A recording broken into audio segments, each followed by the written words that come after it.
Good Monday morning. Turn the clash down. Should I stay or should I go? It is February 6th, 2023. It's pretty warm. It's going to get to 52 today. Not bad for February in Illinois. Not bad at all. So I'm in the DigiByte 2 today. DigiByte 2, the newer one. I ordered a starter for it because it was, I'd turn the key and it would just click, wouldn't start, and then sometimes it would, so it's just kind of indicative, I think, of the starter seizing up, needs to be rebuilt. So I ordered a new one that was remanufactured, and I'll put that, it should be here today. Hopefully I can get that in tomorrow. It depends on the weather. Get that in, take the old one out, get it rebuilt, put it on the shelf. That way I'll have it, because you never know. You never know when you're going to need something and not be able to get it. Remember the supply chain shortages, the parts for cars, let's say a year and a half ago? It was real. Couldn't get anything. So, I don't know. I'd rather have it on the shelf, and if I ever need it again, I'll have it. Well, that's just my thinking. So anyway, that'll be here today. We've got a few more parts for DigiByte 1 coming. Now it starts and it runs. It's just that it's the loss of power, and it's been kind of progressive to where I've been losing power in it, and I think it's the turbo seizing up. It's got little veins in it that have to wiggle, and it's probably just all seized up from carbon finally, and so loss of horsepower and fuel economy goes down. And so anyway, I got some parts to get all that fixed up, hopefully get that on the road. So as you can see, I don't want to buy anything new. I would rather fix things up if I can and suck as much life out of them as I can. Kind of like the vampires that run the show. They want to suck as much life out of you as they can, as much energy that you have, and fruitlessly use it. So we can send billions of dollars in equipment over to a proxy war in Eastern Europe, but we can't shoot down a surveillance balloon. It has to go all the way across the entire country, and then we're going to shoot it down over South Carolina in the ocean there. I don't know. I could be way off base on this. I think it's a major distraction. It's probably happened many times before. What about the surveillance systems that our own government has in place? And we're worried about the Chinese. The Chinese are going to have a heck of a lot more time controlling us than our own government, because the government's here already. They already have forces here. The Chinese don't. Arguably, they don't. They might be coming in on the southern border and the northern border, though, and we just don't know it. I've heard those stories to where, well, years ago, where they've got staged camps in Mexico and Canada, the Chinese. In fact, there are, and this has been outed for a while, but there was a recent news report about there's a Chinese police station in New York. So they would have like these police stations, Chinese, in Los Angeles, New York, San Diego, these port cities mostly, to where there are Chinese forces. I mean, police. Why would there need to be Chinese police having their own police agencies here in the U.S.? I don't know. When you buy up a lot of land, you got assets in the country, you might want to protect them at some level. Don't know. But the question is, why is this being allowed? Why are these things happening? Why was nuclear technology funneled to the Chinese back in the 90s in the Clinton administration? That we know about. Could have been sooner than that. Dick Cheney had a hand in that after that. So and that's both sides of the aisle. So you got to ask yourself, is either party on my side? I would say no. There are certain people, true Americans who believe in the American ideal, who are on your side in Congress and in government. However, I would not say that one party is on your side over any other party, because they stand to benefit too much control, too much power, and they want to maintain that power structure. And how do they do it? They do it with the money. Let's do it with the money. Let's take control of the monetary supply. That's what they did. Federal Reserve, 1913 on Jekyll Island. Look at who was involved. Look at who opposed it. and did something happen to them? Titanic. Look it up. Do a little research. So I was watching JFK over the weekend. You know, the Oliver Stone film with Kevin Costner as the star. Yeah, it was like 1991. I always liked it. It's one of those movies, if it's on, I'll watch it. You know, so I'm always catching pieces of it. Like Casino. If Casino's on, I'm watching it. And I never see the whole thing. You know, I can't tell you how it started. I mean, I watched like 16 Candles. You know, how did it really start? You always kind of bump into it. You know, you don't start it from scratch. You know, you always just kind of hop into the movie. But yeah, JFK is one of those movies where I'm always jumping in midstream. But it's a good movie. And the reason why, I'm not saying it's all factual and historically accurate. However, the theme and the flavor is, and you start looking at how connections come together, how different agencies work together to accomplish a specific goal, how they have dirt on each other, and how the power structure really works. It has to stay in power. That's really the only modus operandi. It wants to stay in power. It wants to perpetuate itself. It's like a parasite. It won't let go. It needs to feed off you, and it will do whatever it takes to do that. But JFK, that is, it's a good illustration of how our government works. And this is back in, you know, you're in the early 60s. It really came out of World War II is where these intelligence agencies started to really gain their power. Go read Whitney Webb's books, and, you know, she'll kind of illustrate that and go through that. But I make the argument that it has been going on a lot longer than that. These secret societies, these families, these cults, all these things throughout history that we always find evidence of. But all these things throughout history are, yeah, I see my Litecoin watch. Hey, get your Litecoin watch, and they have Bitcoin watches at CoinVigilante. I have a link in the description of this video. Click on it and buy it through that link. It's a referral link. It doesn't cost you anything more, but it does help support this channel. I actually get a little bit of a kickback on it, to where, you know, for a referral fee, referral commission structure thing.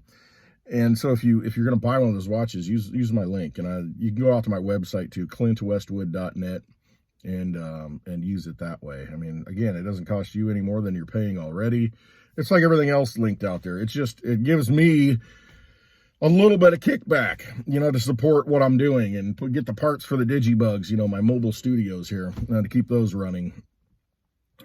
So yeah, definitely click through and get them. The watches are really nice. I really like them. I've got several, and I like this one here, the black and black. You know, it's, I want you to look at it.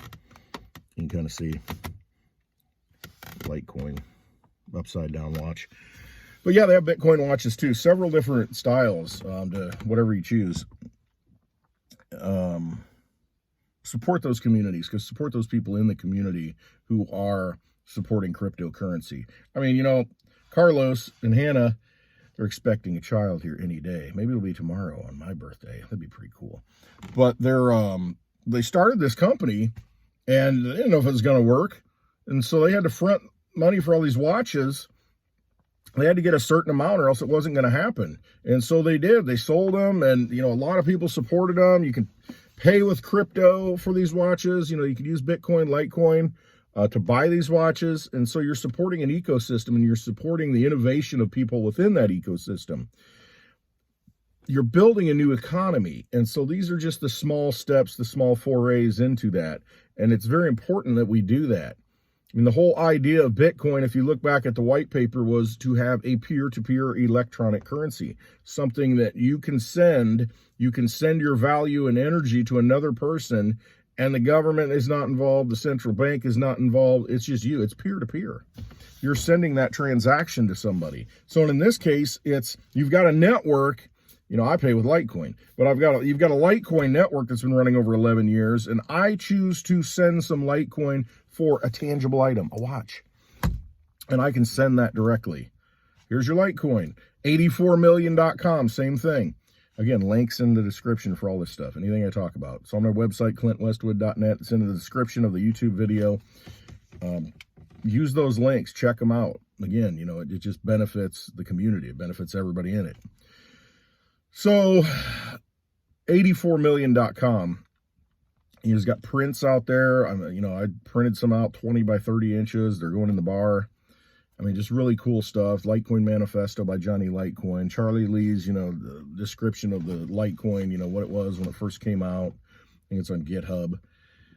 The Chicken King, you know, the M-Web, Torchbearers. I mean, there's all these things. And then your hats, shirts, all, you know, coffee. I think the coffee's sold out, though. You'll probably have to wait till the next run. And it might not be Honduran next time. It might be Ecuadorian or something. Honduran was really good, though, over the weekend. I'm like, wow, this is a nice treat. Yeah, good stuff. So check out 84million.com. Again, someone who is supporting the Litecoin ecosystem. You can pay him with Litecoin. Keep that going, because that's what we do. We build this new economy. We have to do it. We've got the tools to do it. You know, we just have to do it. And just opt out of that vampire casino. Stop using their money when you have the opportunity to use new money, the sound money for the digital age, when you have the opportunity to use Litecoin, because the fees are cheap. You know, at some point they might not be, and then I'll use DigiByte. But you use these products to support the network, to support the people. If I'm going to get paid and somebody's going to pay me for something, my choice would be pay me in Litecoin. I really would. Yeah, I'll take cash. I really don't take silver unless, you know, I really know what it is, because I can't test it. I don't know. It could be fraudulent. The Chinese are always putting out fake silver coins, Morgan silver dollars and things like that. I'm just like, ugh. I hate to just buy those kind of things and not know for sure, because, I mean, I've seen counterfeit gold coins before, and it's just, man, you don't know unless you can fully test it. Well, I don't have to test Litecoin. The network confirms it. It would not get sent if it were a fake Litecoin. You know, there's no such thing. And it's, maybe it's Litecoin Cash. I mean, I don't even want to go into that. But you've got the network confirming it. You know you have it. And there's nothing that anybody can say about it. It's outside of any other system. It's peer-to-peer electronic currency. It's digital cash. And it's not the cash you carry around in your pocket that says Federal Reserve note, that if the government goes away is worthless. No, it's money that exists outside the system. And that's the key. Money that stands on its own as money because it has a value to it, a value proposition. Why do people like gold? Why has it been money for so long? Because it does not tarnish, because you can divide it in any small fraction of a piece that you want, and it doesn't get destroyed. It maintains its properties. It's an important thing. Can't destroy it with fire, anything. Nothing can destroy it. You can lose it somewhere down a hole. That's why people go on expeditions. I mean, lose it down the ocean. That's why people go and dive for boats, because there's a value to it. They know if they get there, like, ah, crap, we were a day late. The gold deteriorated. It doesn't happen. No, it's there. Hundreds of years. You go down and find a galleon, a Spanish galleon full of gold, and the gold's still good. And so that's why it holds value. And silver, same way. It's just a little bit different on the properties. It will tarnish. But again, you know, very difficult to destroy stuff like this. That's why it's held value for thousands of years. You know, if you try and hold cash for thousands of years, let's just say the government persists. Let's say the Federal Reserve is always around, U.S. government's always around, and you just take your cash and stick it in a vault and hide it. Hiding it for your great-great-great-grandchildren. Well, they're going to take it out, and they're going to realize, holy cow, there's $1 million. And they're going to say, well, shoot, I'll go buy a candy bar with it. That's neat. Because of inflation. Because they're going to have created so much more money in that whole time frame. Think about it. If somebody had given you, in 1950, well, let's take 1964 because I can be accurate on this. If somebody had given you $1.25 and saved it at that time, that was an hour's worth of work. Our minimum wage was $1.25 in 1964. Let's say they saved 10 times that for you. Let's say 100 times. So you've got $1,250. No, that's $1,000. $125. 100 times they save for you. So they saved $125, 100 hours worth of work. And they're like, I'm going to pass this along. Okay, so now it's $125. You're like, oh, thanks, from 1964 until now. But if they had saved that in quarters, at the time we were 90% silver and they had $125 in quarters, let's just do the math real quick. I'm going to go to a website. We're doing it live, baby. We're going to go to a website called CoinFlation.com. And then you can look up, I'm going to scroll down a little bit. You can look up, I'm going to look up the 1964 Washington quarter. In today's value, one quarter from 1964 is now worth $4.04. So we're going to say $4. Why? Why is it worth so much? All the quarters in my pocket worth that? No, they have no silver in them. 90% silver in a 1964 Washington quarter. 1965 didn't have the 90% silver, but in 1964 it did. So if you were in 1964, your grandparents said, I'm going to take 100 hours of my labor and I'm going to put it into $125 and save it for my grandchild. So they saved $125. One grandparent saved it in cash. One grandparent saved it in quarters. One that saved it in cash, it's worth $125 of purchasing power right now, which isn't a whole lot. Now, if you saved it in quarters, baby, let's see. How much is that? So you're looking at 4 times 4, so $16. So that $1.25, no, actually, a dollar became $16. That $1.25 became 20. So if we do the math on this, we've got so a dollar's worth of $16 times $125. You got $2,000. Doing my math right. $2,000. Instead of $125 in cash, you would have $2,000 in coins. And at the time, you could have saved either one. But somebody had some foresight and said, you know what, this grandparent is not dumb. He realizes, I'm going to save some silver. I'm going to save it in silver because it holds value. It's been money for thousands of years. And so by holding it in that, it preserved the value. And to use another example, minimum wage in 1964 was $1.25 an hour. If you'd save those 5 quarters, which you could have gotten paid in, $1.25 an hour in 1964, if you save them until today, we just did the math, each quarter is worth $4. 4 times 5, $20. So minimum wage today, the equivalent minimum wage today to then is $20. So it's kind of kept pace, hasn't it? Silver. See, if you'd been paid in silver that whole time, you want to maintain some purchasing power. Instead, you're paid in bills or digital Federal Reserve notes. And guess what you get? Nothing. You get robbed. That's what you get. That's why it's so important to have sound money. That's why it's important to have something that there's only so much of, that has properties that give it value. What gives crypto value? Well, the fact that you can send it anywhere, any time of the day, 365 days a year, 366 on a leap year. You can send it on Sunday at 3:30. Hey, the Super Bowl, this Sunday, I need to send somebody some money. Oh, how am I going to do it? And the bank's closed. The ATM, I don't want to go out the ATM. ATM might be empty. Everybody's pulling it out. That happens. It's going to get refilled on Monday. What am I going to do? I need to send some money. I'm making a bet here. I lost a bet. You can send Litecoin. You can send it anytime you want. It's never failed. Over 11 years running this network. Never failed. Hey, if you don't want anybody knowing, you say, yeah, I'm going to MWeb it to you. I'm going to send it via MWeb and Mimblewimble. And then, nobody knows it came from me. I just want to donate it to the cause. You're hosting a Super Bowl party. I want to throw in $100. I'll send you a Litecoin. I'm not going to tell you I'm sending you a Litecoin. I'm going to do it privately. I'm just going to send it from an MWeb wallet. And then you're going to look at it and say, well, I got a Litecoin, but where'd it come from? There's no address. Exactly. Privacy matters. Sometimes you want to be anonymous. It's like these red kettles at the Salvation Army, ding, ding, ding, ding. Or if there's a charity event and, you GoFundMe page or something. You go out there and it's like, oh, put your name in. It's like, I don't want to. I want to be anonymous. And so you said $50 anonymously. And some people want their name to be out there. I get it. It's like, hey, I want you to know that, I gave you some money. And then some people are like, hey, I don't want anybody to know. I just want to do it because I want to do it. I'm not going to go out and pray in front of everybody just to make a scene. I'm going to pray in private. Talk to God personally. I don't need anybody else to know that.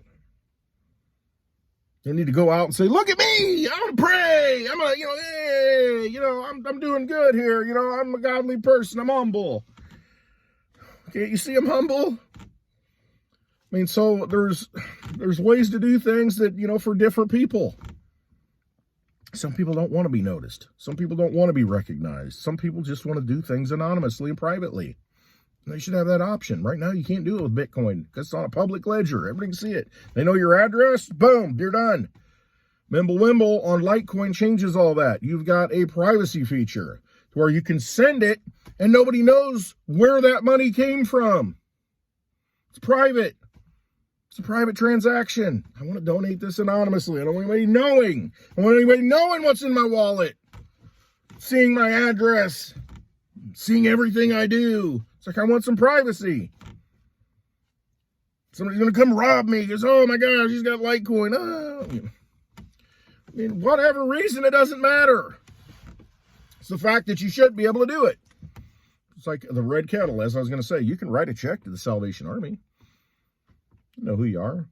Or you can walk to the red kettle and drop some cash in. Drop some coins in.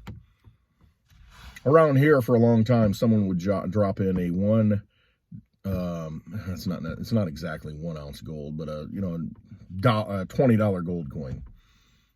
Basically an ounce of gold. American Silver Eagle or a St. Gaudens. They would do that once a year, and it'd always be this, oh my gosh, somebody left the coin again this year. It's randomly in a bucket. Nobody knows who did it. Nobody. But it's somebody that said, hey, you know what? I'll pass this along.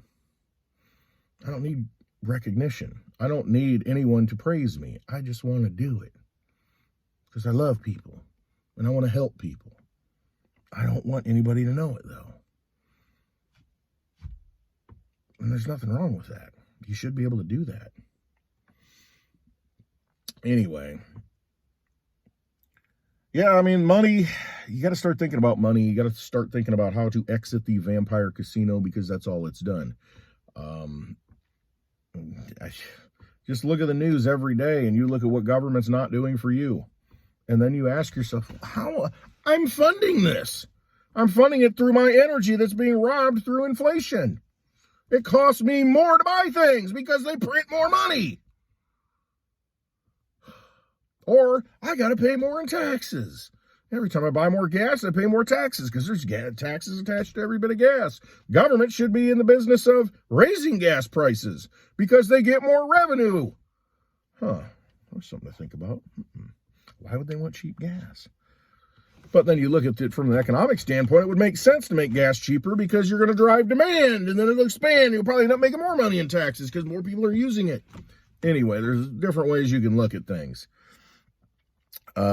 The thing is, though, you got to realize you're getting robbed. And until you wake up and realize that inflation is the silent tax that's happening to you, then you're going to be that guy that saves $125 in cash and thinks that you're going to pass it along to your grandchild and it's going to make a difference.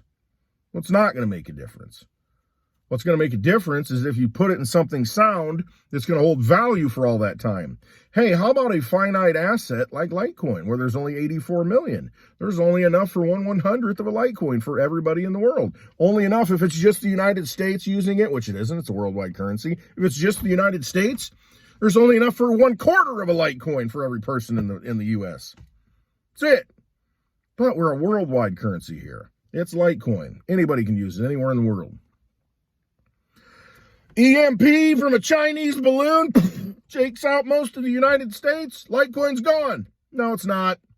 Not gone at all. The network's still running. All those computers around the world are still running, validating transactions. Now, you might have your life completely disrupted because you got no internet, you got no electronic devices. I'm like, what am I going to do? You may be in a situation where, yeah, you can't use Litecoin. You can't use Bitcoin. You can't use anything. You can't go to the pump and fill up with gas because it's all digital. See, we're all digital. If that digital network gets knocked out, we're all dead. We all have a world of hurt coming. then you're going to need something like silver. And you better have some lead too. You better have a source of water. You better be able to survive. How long, we don't know. But if that happens, mitigate the circumstances.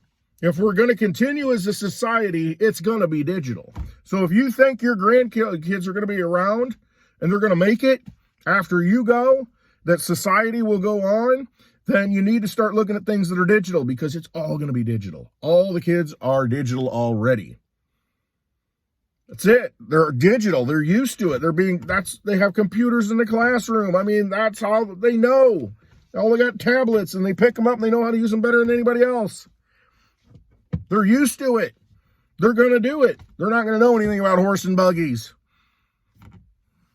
They've grown up with automobiles. You take it back. Microwave ovens. Remember the first microwave oven you got? Some people do. I do. Turn it. Ding. It's got a little manual dial on it. Old school. And the cost, ridiculous. Now, go get a $150 microwave. Boom, stainless steel. Throw it over the stove. It's like crazy. It's throwaway item now. What do you mean you didn't have microwaves? You didn't have microwaves when you were a kid? No. You didn't? Well, how did you live? How did you eat? Yeah, good question. I wasn't fat. It was easy processed food. You had to wait for your dinner. Now, bing. Things change. And we're going digital. That's the future. That's what it is. So don't get sucked into the system that they're going to give you. Don't go down the path of the CBDC, the central bank digital currency. Don't let them put that on you, because they just want to pull you right into it and control your money even more. Be able to shut it off when they want. Don't let them do it. Before they gateway everything, and I see it happening, before they gateway the ability to get the solid cryptocurrencies, the good ones that have been around for a while, your Litecoins, before they do that, that's what you want to, you want to look at that first. You want to find ways to acquire things like that, because those are things that are going to last. They'll be there for your grandchildren, so long as we have a digital age. If not, then hopefully you got some silver buried somewhere with a treasure map. Or a pot of gold, you little leprechaun, you. St. Patty's Day's coming up. Everybody be getting drunk. There's a tangent there. I'm not going off because I need to finish this up. I've been talking long enough. We got to realize where we're at. We need to understand it, and understand that you think you're going to, this digital stuff, it's horrible, it's mark of the beast. And you speak of that, I watched the Grammys last night. Go watch the clips of the Grammys, sponsored by Pfizer. I mean, it cannot be any more in your face. Madonna intro, what a creature. She intros it, and then you've got these dancing devils, Sam Smith and the coven, the horde, and all the flames. And I mean, you don't even have to listen to anything. Just go back and watch the clips. They're all over social media. Grammys from last night, Madonna, and then you cut into the whole dancing flames and fire and the red suits and even the horns on the hat. I mean, it's obvious what they're doing, this ritual that they're performing. And then at the end, sponsored by Pfizer. You can't make it up. They're putting it in your face. If you're not awake now, I don't know what's going to wake you up. I mean, you need to wake up. Wake up. And when you see this stuff, you're like, I'm not participating. I'm out. I'm out of the vampire casino. How do I get out? Tell me. How do I get out of the vampire casino? Tell me. Somebody help. Get me out. Where's the exit? Well, there's a trail of Litecoin over there leading to that door. I'm going that way. I'm going to pick it up. It's right there. It's this economic weapon just on the ground. Pick it up. Hey, I got some energy. I worked. Throw it out there. $100 bill. Throw it. Throw it. Make it rain. Give me the Litecoin. I want sound money for the digital age. Just get out of the vampire casino. All right. Love y'all. Wonderful day. It's Monday, baby. Today's Ronald Reagan's birthday. I think Ronald Reagan is actually older than JFK, speaking of JFK. Let that sink in. I mean, their birth dates. He was born first. All right. Have a wonderful day. Love you all. Thanks for watching. Thanks for watching the rant. And hopefully you got something out of this. Something that'll change your life. Maybe help you look at something differently. That's all I'm here for. I want you to look at life differently and maybe wake up to something that you haven't looked at before and think, hey, that's a weapon on the economic battlefield that might save me. Or I might be able to fight back a little bit. Or I might be able to exit the vampire casino and not get all my soul sucked out of me. At least maintain a little bit. All right. Love you all. Have a wonderful day. Thanks for watching. And trust yourselves. Trust your gut. Trust your instincts. You see a bunch of devils dancing around that says sponsored by Pfizer? What's that tell you? In your gut. What are your instincts telling you? Trust yourself, okay? Just trust yourself. You know the answers. They're all in here. Look inward. All right. Love you all. Thanks for watching.